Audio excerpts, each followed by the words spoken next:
Assalamualaikum warahmatullahi wabarakatuh. Perkenalkan, kami dari kelompok 1 akan memaparkan materi tentang integral dan aplikasinya. Belum lanjut ke pemaparan materi, izinkan kami untuk memperkenalkan diri. Perkenalkan, saya Ayanti Yulia dengan NIM 2500009. Perkenalkan, nama saya Anastasia Nahila dengan NIM 2500084. Halo teman-teman, perkenalkan nama saya Siti Jara Kamalatul Huda. Perkenalkan, saya Alifian Nur Fadilah dengan NIM 2500186.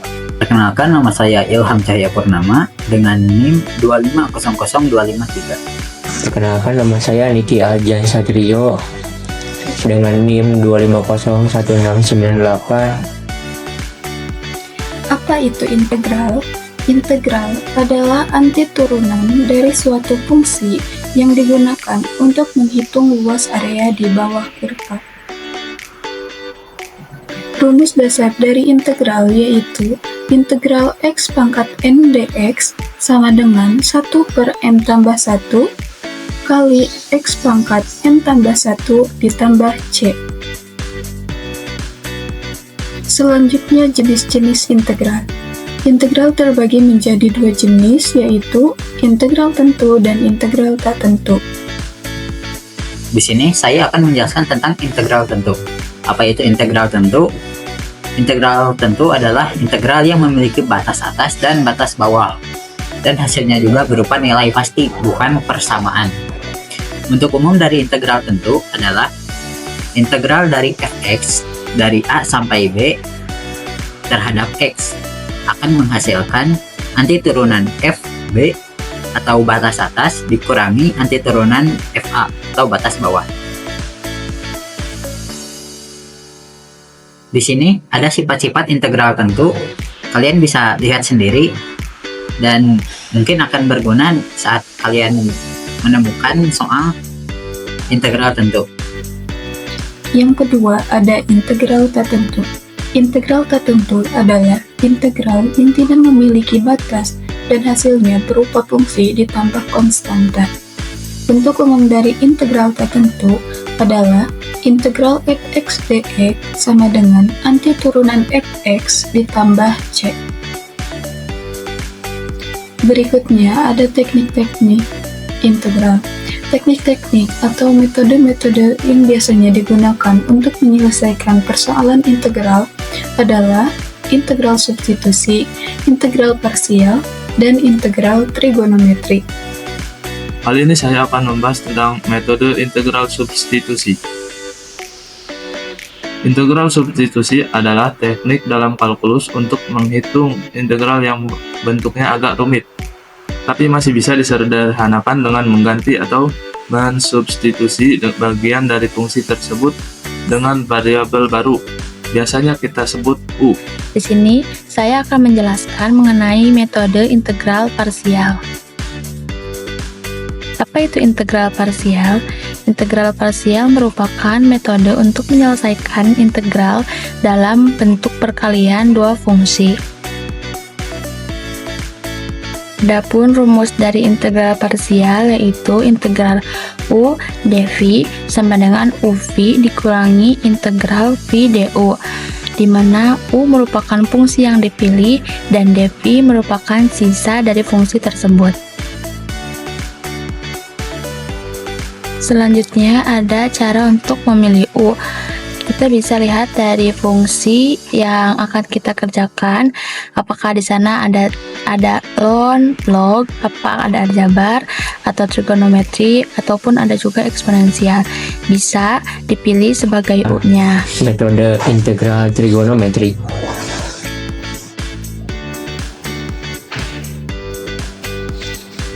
Integral trigonometri merupakan salah satu cabang ilmu matematika yang membahas relasi antar sisi dan sudut segitiga, khususnya segitiga siku-siku. Berdasarkan pengertian dari integral dari dan trigonometri tersebut, maka kita bisa mendefinisikan pengertian integral trigonometri. Integral fungsi trigonometri yaitu kebalikan dari turunan trigonometri, di mana integral tersebut juga memuat fungsi trigonometri.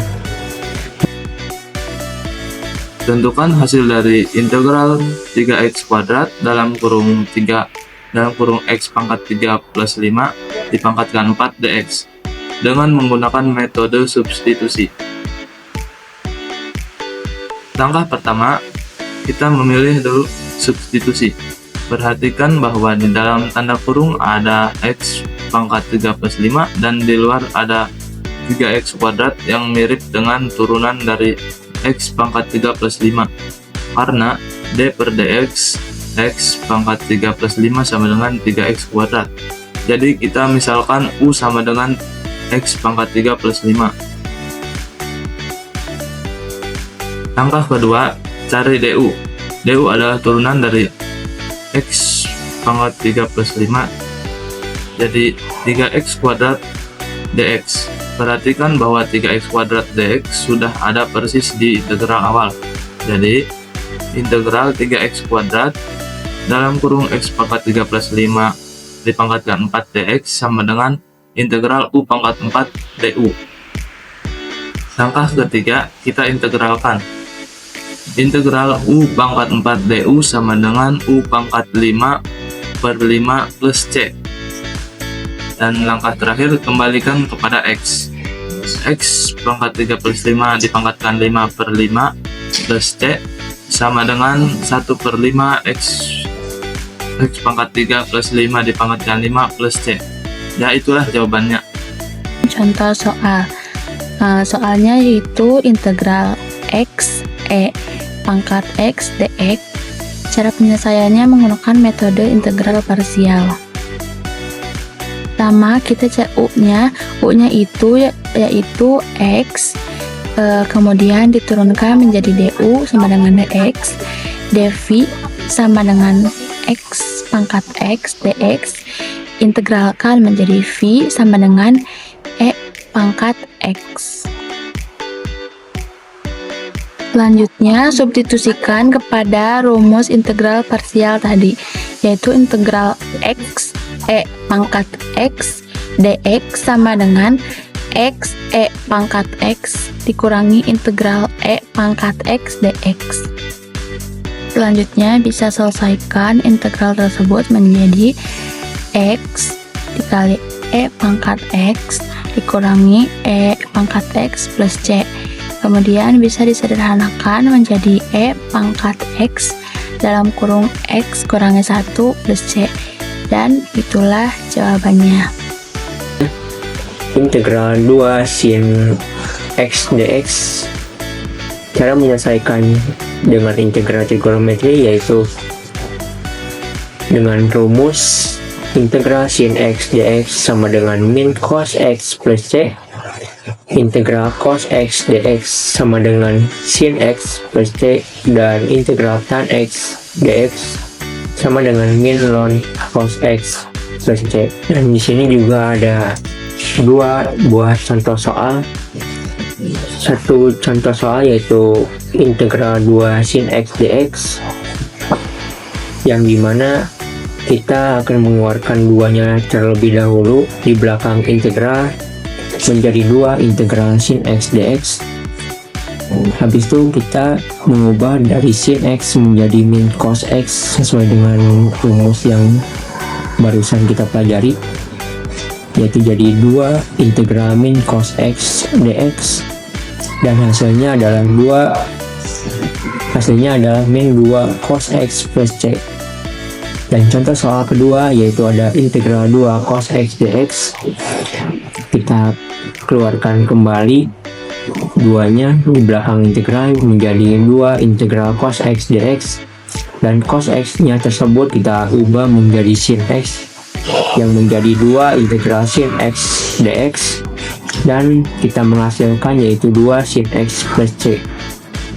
Jadi integral 2 sin x dx dan integral 2 cos x dx memperoleh hasil min 2 cos X plus C dan 2 sin X plus C. Berikut terdapat contoh soal, yaitu hitung luas daerah yang diarsir pada grafik berikut. Dikarenakan grafik tersebut tidak langsung memiliki satu persamaan, di sini kita harus mencari dulu persamaan integralnya. Untuk mencari persamaan integral, kita harus mencari titik potong dari kedua kurva yang terdapat pada grafik. Pertama-tama kita samakan dulu persamaannya. Setelah itu kita faktorkan dan akan menghasilkan berupa X sama dengan min 2 dan X sama dengan 3. Kedua bilangan ini kita masukkan pada batas-batas integral, yaitu 3 untuk batas atas dan min 2 untuk batas bawah. Serta fx di sini adalah gabungan dari dua fungsi yang tadi. Setelah kita menemukan fungsi integral tersebut, kita akan menghitung antiturunannya. Antiturunan dari fx adalah min sepertiga x pangkat 3 ditambah setengah x kuadrat ditambah 6x dengan batas atas 3 dan batas bawah min 2. Kita masukkan nilai-nilai batas atas dan batas bawah. Untuk batas atas, kita akan mensubstitusikan nilai 3 kepada fungsi antiturunan tadi dan akan menghasilkan 13,5. Kita lakukan hal yang sama kepada batas bawah dan akan menghasilkan min 22/3. Di sini kita akan menggunakan bentuk umum tadi, di mana batas atas dikurangi batas bawah. Batas atas tadi 13,5 dikurangi min 22/3. Kita samakan kedua penyebutnya menjadi 81/6 ditambah 44/6 dan akan menghasilkan 125/6. Di sini kita diberikan soal integral xe pangkat x kuadrat plus 2 dx. Untuk menyelesaikan soal ini, kita bisa menggunakan metode substitusi. Maka kita misalkan U sama dengan x kuadrat plus 2, maka du dx sama dengan 2x dan dx sama dengan du per 2x. Setelah itu, kita substitusikan nilai U dan dx ke soal tadi. Maka, integral xe pangkat x kuadrat plus 2 dx sama dengan integral xe pangkat U du per 2x. Nah, di sini kita bisa coret x-nya. Maka tersisa integral e pangkat U setengah du. Kemudian setengahnya bisa kita keluarkan. Jadi bisa kita tulis setengah integral e pangkat U du. Kemudian kita integralkan dan hasilnya adalah setengah e pangkat U ditambah c. Setelah itu kita kembalikan ke bentuk semula, sehingga didapat hasil akhirnya adalah setengah e pangkat x kuadrat plus 2 ditambah c. Di sini kita mempunyai soal, yaitu sebuah benda bergerak dengan percepatan sebagai berikut. A, t itu sama dengan d kuadrat x dt kuadrat sama dengan a e pangkat min kt. Nah, di sini diberikan keterangan bahwa a dan k itu konstanta positif. Lalu soalnya, jika benda mulai bergerak dari keadaan diam pada t sama dengan 0 dan posisi awalnya x0 sama dengan 0, maka tentukan a fungsi kecepatan atau vt dan b tentukan fungsi posisi atau xt. Nah, sekarang kita ke pembahasan soal yang pertama, yaitu yang ditanyakan adalah fungsi kecepatan. Untuk mencari fungsi kecepatan, kita hanya harus mengintegralkan fungsi dari percepatan yang sudah diketahui di soal tadi, yaitu a e pangkat min kt. Nah, kita tinggal mengintegralkan fungsi tersebut terhadap waktu, yaitu bentuknya menjadi vt sama dengan integral a e pangkat min kt dt. Nah, dari mana dt atau kenapa harus ada dt? Karena kan sudah dijelaskan bahwa mengintegralkan persamaan percepatan terhadap waktu. Karena itu ada dt.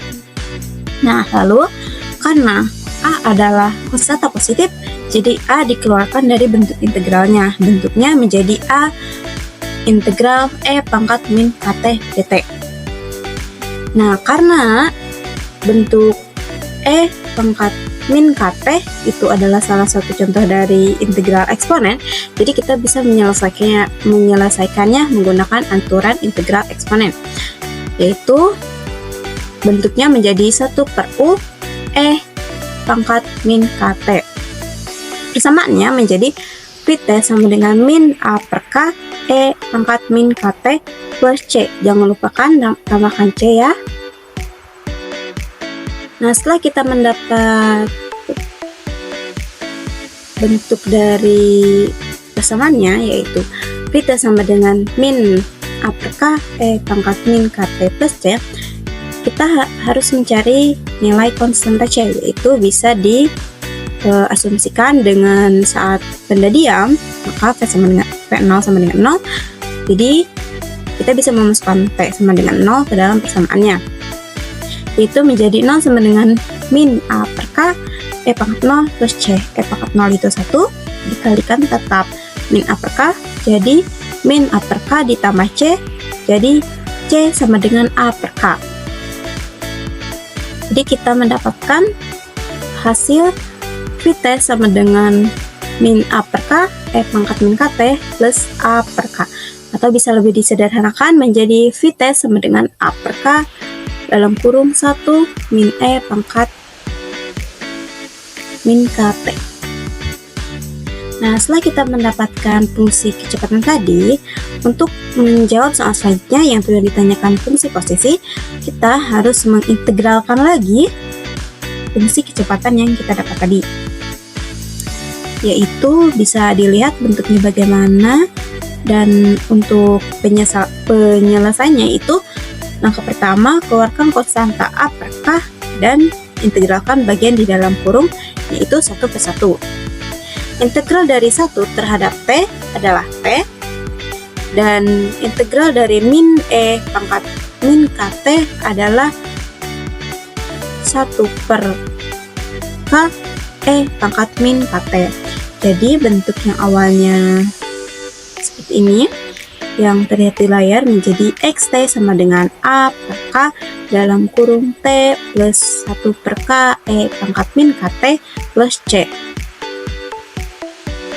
Nah, sama halnya dengan pengerjaan dari soal nomor 1 tadi, yaitu yang ditanyakan fungsi kecepatan, ini juga hampir sama. Setelah kita mendapat persamaannya, kita bisa mencari C, yang bisa kita asumsikan itu posisi awal benda itu berada di titik 0, maka X0 sama dengan 0, jadi kita bisa memasukkan T sama dengan 0. Bentuknya bisa kita lihat di layar, menjadi 0 sama dengan A per K dalam kurung 0 plus 1 per K E pangkat 0 plus C. Karena E pangkat 0 sama dengan 1, bentuknya tetap, yaitu 1 per K. Nilai C menjadi min A per K kuadrat. Bentuk akhirnya menjadi AXT sama dengan A per K dalam kurung T plus 1 per K E pangkat min KT min A per K kuadrat, atau bisa diubah bentuknya, yaitu didistribusikan A per K nya ke dalam kurung, bentuknya menjadi XT sama dengan A per K T plus A per K kuadrat E pangkat min KT min A per K2. Atau untuk bentuk yang lebih ringkas ya, bisa disederhanakan lagi menjadi XT sama dengan A per KT plus A per K kuadrat dalam kurung E pangkat min KT min 1.